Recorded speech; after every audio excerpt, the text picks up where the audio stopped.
Здравствуйте, это телеканал Якутия-24. Вы смотрите новости в прямом эфире. В студии работает Влад Давыдов. Смотрите в выпуске.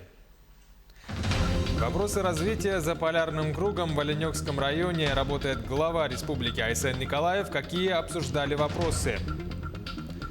События в Мегидокангаласском улусе. В поселке Нижний Бестяк торжественно открыли канализационно-очистную станцию. Возвращение к нормальной жизни с соблюдением требований в Ленске. После долгого карантина открыты спортивные секции города.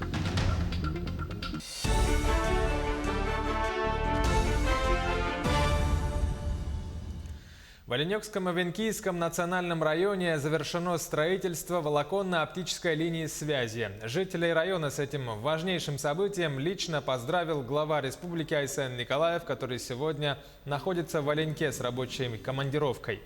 Это первый арктический район Якутии, который перешел со спутникового канала на оптические линии. Скоростной интернет уже появился в 12 социально значимых объектах района. Оленёк станет первым населенным пунктом в арктической зоне Якутии, в котором появится мобильный 4G интернет.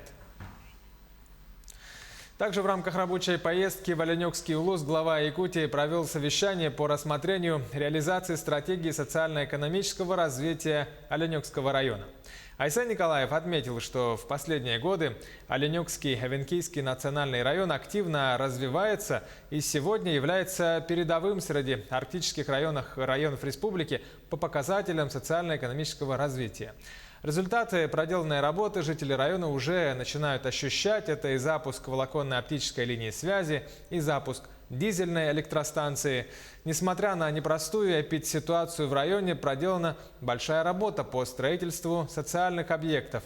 Например, в селе Харьялах с опережением плана графика ведется строительство нового здания школы-сада на 120 и 75 мест соответственно. Этот объект планируют ввести в 2021 году, сказал Айсен Николаев. Район у нас передовой в Арктике, один из лучших в республике по различным показателям. И, конечно, я уверен, что новый глава района, Иванова Лена Степановна, она сделает все, чтобы вот те проекты, которые в районе реализовывались, планировались к реализации при Иванове Александре Степановиче, они будут продолжены и обязательно воплотятся в жизнь для того, чтобы и дальше район у нас мог быть лидером и в Арктике, и не только якутской, но и в целом российской. А проектов здесь, поверьте мне, много. В том числе я считаю, что Оленёк, наверное, это единственный сельский населенный пункт вообще в стране, не только в Якутии, в котором сегодня мастер-план его развития делает крупнейшее архитектурное бюро Российской Федерации, архитектурное бюро «Осадов». Ну а в поселке Нижний Бестяк на берегу реки Лена торжественно открыли канализационно-очистную станцию. Сооружение с помощью биологических бактерий очищает в сутки 200 кубических метров фекальной воды. Сюжет из Мегидокангаласского района. Станция очистки фекальных вод состоит из 6 блоков контейнеров. Таким образом, она является модульной. Пробный запуск был произведен еще в марте этого года. На полную мощность станция вышла с октября месяца. В день по несколько раз сюда привозят коммунальные отходы из многоквартирных жилых домов поселка. Фекальную воду машины сливают в 100-кубометровую емкость, которая находится под землей. Оттуда она выкачивается специальным насосом и, пройдя несколько этапов очищения, выбрасывается уже через вон ту трубу в протоку реки Лена. Естественно, сливаемая очищенная вода должна отвечать по качеству по всем стандартам. Тут улавливаются крупные частицы мусора, половые тряпки и тому подобное. Потом идет в усреднитель. В усреднителе перемешивается для получения однородной плотности, для того, чтобы происходила очистка. Водоочистная станция рассчитана для эксплуатации в условиях при минус 60 градусов. Содержанием станции занимается общество с ограниченной ответственностью «Коммунтеплосервис». Здесь всего 3 работника. Они работают, не покладая рук. И ребята очень подобраны, хорошие, грамотные. Они и знает электрику, и знает, значит, инженерную часть, и знает этих микробов, бактерий, все знает. Они Для реализации данного экологического проекта потрачено более 36 миллионов рублей. Это считая проценты и проведенные за свой счет работы, из которых по 7 миллионов рублей было выделено из районного и поселкового бюджета. Отличие сооружения заключается в том, что здесь здание не строится. Строится только свайное поле, фундамент, и на нем стоит вот модульный такой контейнерный вариант очистной станции. В дальнейшем есть планы на расширение, построить еще одну водоочистную станцию в поселке Нижний Бестях, а также есть планы относительно села Тамтор Мигино-Кангаласского района. Проект уже готов. Артур Старостин, Мигино-Кангаласский район. WorldSkills в период пандемии в Хангаласском улусе проходит муниципальный этап чемпионата «Молодые профессионалы» среди школьников. Юные хангаласцы впервые соревнуются в дистанционно-очном формате. Все подробности у Виолетты Засимовой. Улусный чемпионат стартовал 30 ноября и продлится до 10 декабря включительно. Участвуют более 200 учащихся из 17 школ района. Состязаться они будут по 32 компетенциям. В этом году по понятным причинам часть состязаний проводится с применением дистанционных технологий, часть очно.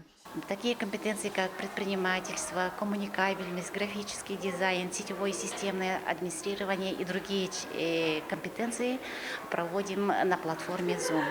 А такие компетенции, как поварское дело, национальная кухня, лазерные технологии, фрезерные работы на станках с числовым программным управлением, ремонт и обслуживание легковых автомобилей невозможно провести в дистанционном формате, и поэтому эти компетенции проходят в специализированных центрах с соблюдением противоэпидемиологических требований.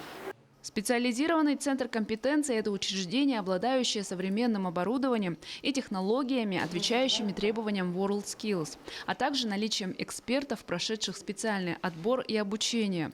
Таких центров в Улусе 6. В их число входит Покровский колледж. На базе этого учреждения проходят соревнования по компетенциям туризм, интернет вещей и разработка мобильных приложений. Ученик Покровской средней школы номер 2 Илья Елфимов второй год пробует свои силы в компетенции разработка мобильных приложений. Хоть и в прошлом году он занял первое место, тем не менее на региональный этап Илья не прошел. Ему посоветовали набраться опыта и попробовать еще раз в 2020 году.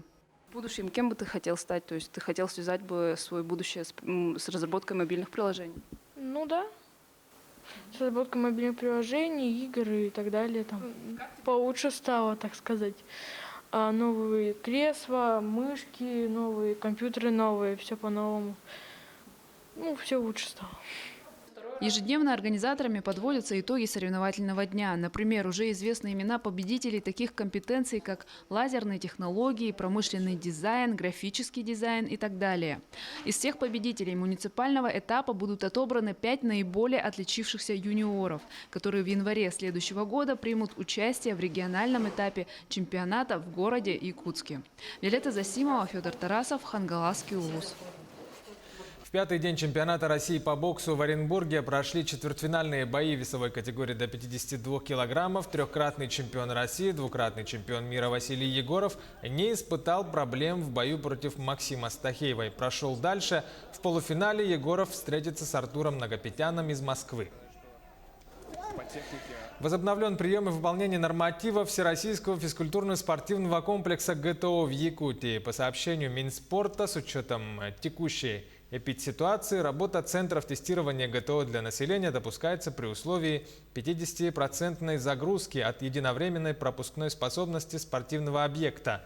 Отмечается, что сдача нормативов проводится с соблюдением всех мер по недопущению распространения COVID-19. Обязательно требуется медсправка о допуске к занятиям физкультурой и норм ГТО. Комплекс ГТО проводится для выпускников. Дополнительные баллы к ЕГЭ добавляются, а взрослое население можете прийти и проверить свои физические данные.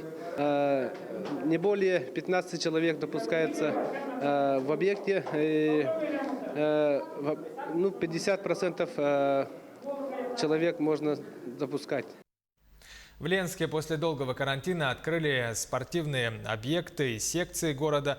Идет постепенное начало тренировочных занятий с соблюдением всех необходимых требований. Сюжет Светланы Балеевой. Перед началом тренировок, как и положено, обязательно манипуляции, изменение температуры и обработка рук антисептиком. Все это в журнал записывается, все дезинфицирующие средства при входе-выходе, там проветривание спортивных объектов, влажная уборка. Это все согласно требованиям Роспотребнадзора у нас в обязательном порядке. Сегодня спортивный зал «Олимп» после полугодового перерыва наполнился спортсменами. Волейболисты наконец-то снова у сетки, работают с мячом. За спиной комментарий тренера. Радости нет предела. Ведь буквально 2 недели назад ребята еще занимались дистанционно. Долгий перерыв нарушил все планы подготовки команды. Ребята очень много пропустили в плане игры с мячом, общения с мячом. Занимались, конечно, дома на удаленных занятиях. Была составлена определенная программа, по которой они работали. Мы проводили видеоконференции. Ребята скидывали видеоотчеты о своих тренировок. По словам Юрия Шустова, не все пошло гладко. С первых занятий стало понятно, что уровень игры снизился, и многие запланированные в этом году мероприятия придется отменить. Тренировки, конечно, непрерывный процесс, возобновлять который будет не всем легко. Но ребята настроены серьезно и уже вливаются в рабочий процесс.